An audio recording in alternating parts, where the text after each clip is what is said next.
गोटमार मेले के दौरान पांढुर्णा पक्ष एवं सावरगांव पक्ष के लोग एक दूसरे पर पत्थर बरसा रहे हैं। 220 लोग हुए घायल। पांढुर्णा में गोटमार मेले का आयोजन मंगलवार सुबह 10 बजे से शुरू हुए मेले में दोपहर 2 बजे तक पत्थर लगने से 220 लोग घायल हुए हैं। 4 की हालत गंभीर है। सभी का इलाज सिविल अस्पताल में किया जा रहा है। मेले में 4 स्वास्थ्य शिविर भी लगाए गए हैं। 6 जिलों का पुलिस बल तैनात है।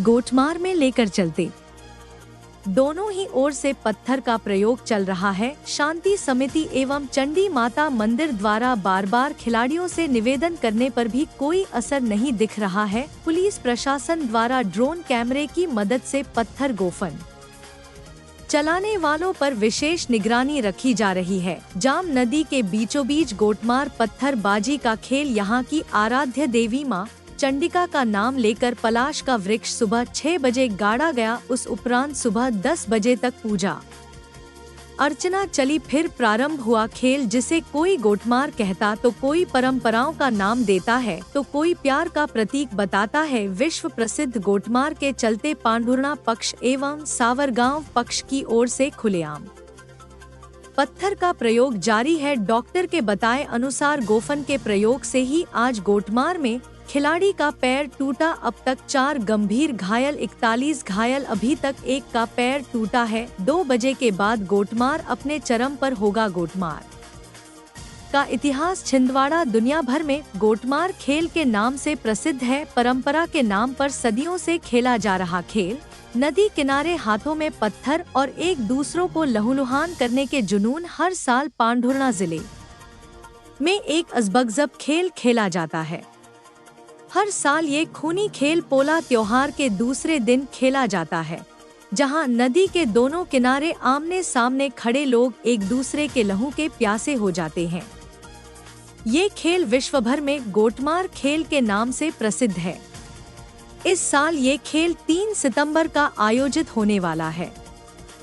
16वीं शताब्दी से शुरू हुआ खेल माना जाता है कि ये खेल 16वीं शताब्दी में जाटबा राजा द्वारा दूसरे राजा पर पत्थर बरसाने के बाद एक परंपरा के रूप में शुरू हुआ है। हालांकि इस खेल के बारे में इतिहास का उल्लेख नहीं है।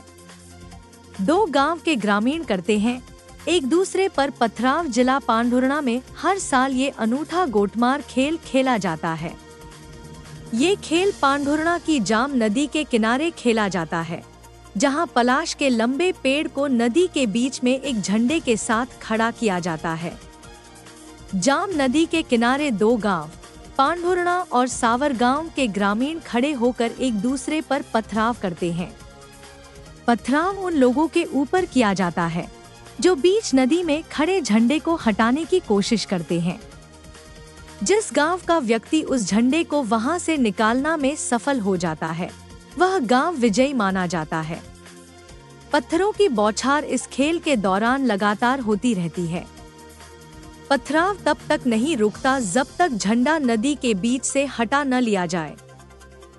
मां चंडिका देवी को दिया जाता है। हर साल जाटबा राजा की याद में पोला त्योहार के दूसरे दिन गोटमार मेला खेल के नाम से विख्यात पत्थरों का खेल खेलकर हजारों की संख्या में लोग मां चंडिका देवी को लहू और पलाश के झंडे को देकर सदियों पुरानी इस परंपरा को निभा रहे हैं।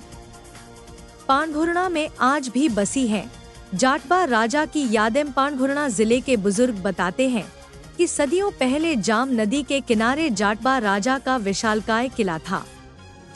इस किले में आदिवासियों की ताकतवर सेनाओं का साम्राज्य था। आज भी इस किले की दीवार के अवशेष नजर आते हैं। यही नहीं, आज भी जाटबा राजा की समाधि मौजूद है, जो जर्जर अवस्था में पड़ी है। विश्व प्रसिद्ध खेल गोटमार की है 2 कहानियां हैं। चर्चित पत्थर बरसा कर जीती थी जंग। स्थानीय बुजुर्ग बताते हैं कि पांढुर्णा की जाम नदी किनारे 16वीं शताब्दी में विशालकाय किला था, जिसके राजा जाटबा थे। जाटबा नरेश का प्रभुत्व मोहखेड़े के देवगढ़ किले तक था। इस किले के पास ही मां चंडी माता का मंदिर था, जो आज भी मौजूद है। जानकारों के मुताबिक राजा जाटपा चंडी माता के परम भक्त थे। एक बार नागपुर के राजा भोसले और उनकी सेना ने जाटबा नरेश के किले पर हमला कर दिया। उस समय जाटबा नरेश की सेनाओं के पास हथियार नहीं थे।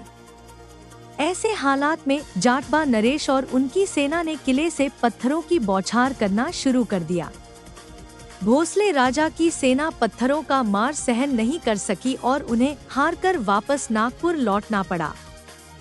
तब से लेकर आज तक जाटबा नरेश की याद में पोला त्योहार के दूसरे दिन पांढुर्णा की जाम नदी किनारे बसे दोनों गांव के लोग एक दूसरे पर पत्थरों की बौछार कर सदियों से चली आ रही इस परंपरा को निभाते आ रहे हैं। जाम नदी पर मोहब्बत की याद में बहता है पत्थर मारकर लहू। सदियों पुरानी गोटमार खेल की परंपरा की दूसरी कहानी में एक प्रेम प्रसंग का समावेश माना जाता है। इस खेल के बारे में दूसरी कहानी भी चर्चित है कि सदियों पहले पांढुर्णा का एक युवक सावर गांव की युवती पर मोहित हो गया था। दोनों पक्ष युवक युवती के विवाह के लिए राजी नहीं थे। ऐसे में दोनों भादों की अमावस्या के दूसरे दिन सुबह शादी करने के लिए भागने लगे। इस दौरान सावर गांव पक्ष के लोग आक्रोशित हो गए और युवक युवती को रोका गया, लेकिन दोनों नहीं माने और नदी में भागने लगे। इसके बाद विवाद की स्थिति बन गई। देखते ही देखते सावर गांव को लोगों ने युवक युवती पर पथराव करना शुरू कर दिया। इस बात की भनक जब पांढुर्णा गांव के लोगों को मिली तो वे भी पथराव करने लगे। इस वजह से प्रेमी युगल की वहीं मौत हो गई। इसलिए उन्हीं की याद में भादो अमावस्या और पोला त्योहार के दूसरे दिन यह गोटमार खेला जाता है। कई लोगों की जा चुकी है जान। विश्व प्रसिद्ध गोटमार मेला सदियों से चला आ रहा है, जहां पुलिस प्रशासन के द्वारा हर साल 144 धारा लगाने के बावजूद भी हजारों की संख्या में लोग गोटमार मेले में शामिल होते हैं। जहां प्रशासन की तमाम कोशिशें के बाद भी बड़े बड़े पत्थर नदी के दोनों और एक दूसरे पर पत्थर मारने के लिए आ जाते हैं। इस दौरान सैकड़ों लोगों की जान भी जा चुकी है। कई लोगों के परिवार उजड़ चुके हैं। उसके बावजूद भी यहाँ पत्थर वाली परंपरा लगातार चली आ रही है। पांढुर्णा जिले में जैसा कि नवीन जिला गठन होने के पश्चात हमारे द्वारा और एसपी साहब के द्वारा लगभग 1.5 महीने में 4 बार बैठकें ली गई हैं। पांढुर्णा में जो गोटमार मेला होता है लगभग 300 वर्ष पुरानी एक परंपरा है और कुछ हम लोगों ने प्रमुख जनप्रतिनिधियों के साथ बैठक की। इसके बाद ग्रामवासी और नगरवासी जो इसमें प्रमुख रूप से भाग लेते हैं, विस्तृत बैठक 200-250 लोगों के साथ भी ली थी। और इस बार हम लोगों ने जो चिकित्सा व्यवस्था है उसमें कमिश्नर साहब से चर्चा करके बैतूल और सिवनी जिले से भी ली, जो हमारा मूल जिला है छिंदवाड़ा, वहां से भी हमको व्यवस्थाएं मिली हैं। सामान्य तौर पे पहले इसमें 8 एम्बुलेंस लगाई जाती थी, इस बार हमने 16 एम्बुलेंस मंगाई है और कुछ छोटी एम्बुलेंस मंगाई जिनके आवागमन में सुविधा होगी। क्योंकि संवाद काफी अच्छे स्तर का हम लोगों ने किया है। जो भवानी माता का मंदिर है जहाँ पर सबसे पहले पूजन होकर के झंडा लगाया जाता है और पश्चातवर्ती जब ये संपन्न हो जाता है मेला तो दोनों टीमें मिलकर के चंडी माता मंदिर में पूजन करने के लिए जाती है। उन मंदिरों में जाकर के हम लोगों ने वहाँ पे खुद ही दर्शन किए और समितियों से चर्चा की है। मेरा ऐसा मानना है कि पुलिस व्यवस्था भी बहुत बेहतर तरीके से लगाई गई है। जो संवाद और समन्वय और सहयोग की स्थिति है तो इस बार काफी व्यवस्थाएं हमने बनाई है जिससे कि मेला ठीक प्रकार से संपन्न हो सके।